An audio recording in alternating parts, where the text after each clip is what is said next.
नमस्कार मित्रांनो, राज सेतूमध्ये तुमचं स्वागत आहे.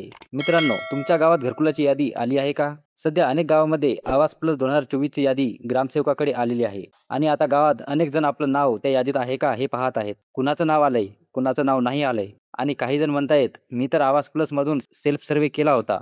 मग माझं नाव यादीत का नाही?" तर काही लोकांचा तर सर्व्हेच झाला नाही. म्हणून आजचा हा व्हिडिओ खूप महत्त्वाचा आहे.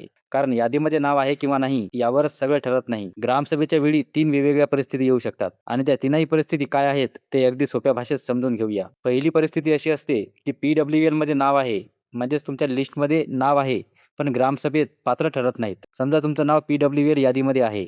पडताळणीमध्ये असं समोर आलं की हे कुटुंब घरकुलासाठी पात्रच नाही. उदाहरणार्थ यादीमध्ये माहिती चुकीची आहे किंवा शासनाच्या पात्रतेच्या निकषानुसार ते कुटुंब पात्र ठरत नाही. अशा वेळी त्या जुन्या नोंदीमध्ये बदल करण्याची प्रक्रिया केली जाते. यालाच इथे फॅक्ट चेंज म्हटलं जातं. म्हणजे सोप्या भाषेत सांगायचं झालं तर यादीमध्ये नाव आहे, पण पडताळणीमध्ये माहिती चुकीची किंवा पात्रता नसल्याचं आढळलं, तर त्या नोंदीमध्ये योग्य बदल केला जातो. म्हणून फक्त पी-डब्ल्यू-एलमध्ये नाव आलंय म्हणून घरकुल पक्क झालं असं समजू नका.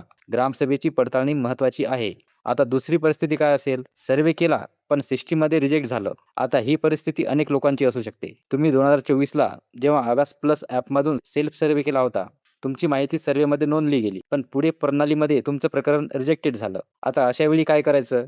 जर तुम्ही घरकुलासाठी पात्र असाल, जिल्हास्तरीय ॲपिलेट कमिटीकडे अपील करण्याची प्रक्रिया आहे. म्हणजेच रिजेक्ट झालं म्हणजे आता काहीच होणार नाही असं समजायचं नाही. तुम्ही पात्र असाल तर तुमच्या प्रकरणासाठी अपीलची प्रक्रिया उपलब्ध आहे. त्यामुळे सेल्फ सर्व्हे केलेल्या लोकांनी आपल्या प्रकारचा स्टेटस काय आहे हे नक्की लक्षात घ्यावं. आणि आता तिसरी परिस्थिती काय असेल?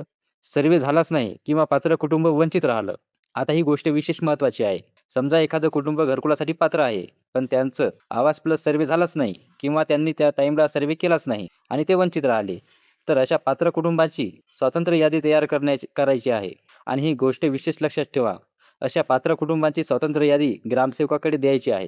म्हणजे तुमच्या गावात एखादं पात्र कुटुंब सर्व्हेमधून राहिलं असेल, तर त्यांचं प्रकरण अशा स्वतंत्र यादीमध्ये घेऊन ग्रामसेवकाकडे सादर करण्याची प्रक्रिया महत्त्वाची आहे. यानंतर ही यादी पुढील कार्यवाहीसाठी एम-ओ-आर-डी म्हणजेच ग्रामीण विकास मंत्रालयाकडे पाठवली जाते. त्यामुळे माझा सर्व्हे झाला नाही म्हणजे माझं घरकुल होणारच नाही असं लगेच समजून घेऊ नका. पात्र कुटुंब असेल तर त्यांचं प्रकरण स्वतंत्र यादीमध्ये घेऊन ग्रामसेवकाकडे देण्याची गोष्ट महत्त्वाची आहे.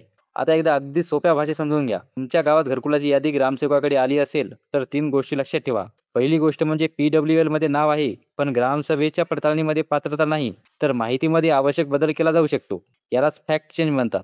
दुसरी गोष्ट म्हणजे आवास प्लसमध्ये सर्व्हे केला आहे, पण सिस्टीममध्ये रिजेक्ट झाला आहे, तर पात्र असल्यास जिल्हास्तरीय ॲपिलेट कमिटीकडे अपील करण्याची प्रक्रिया आहे. आणि तिसरी गोष्ट, पात्र कुटुंबाचा सर्व्हे झालेला नाही किंवा ते सर्व्हेमधून वंचित राहिले असतील, तर अशा पात्र कुटुंबाची स्वतंत्र यादी तयार करून ग्रामसेवकाकडे द्यायची आहे आणि पुढील कार्यवाहीसाठी ती यादी पाठवली जाते. मित्रांनो, म्हणून आता तुमच्या गावात यादी आली असेल, तर फक्त माझं नाव आहे की नाही एवढंच पाहू नका. तुमचं प्रकरण पी-डब्ल्यू-एलमध्ये आहे का? सर्व्हे रिजेक्ट झाला आहे का? किंवा तुम्ही सर्व्हेमधून वंचित राहिला आहात का? हे समजून घेणं महत्त्वाचं आहे. अशाच प्रकारची घरकुल, ग्रामपंचायत आणि सरकारी योजनांची माहिती अगदी सोप्या भाषेत मिळवण्यासाठी आपल्या राज सेतू चॅनलला सबस्क्राईब करा. धन्यवाद मित्रांनो.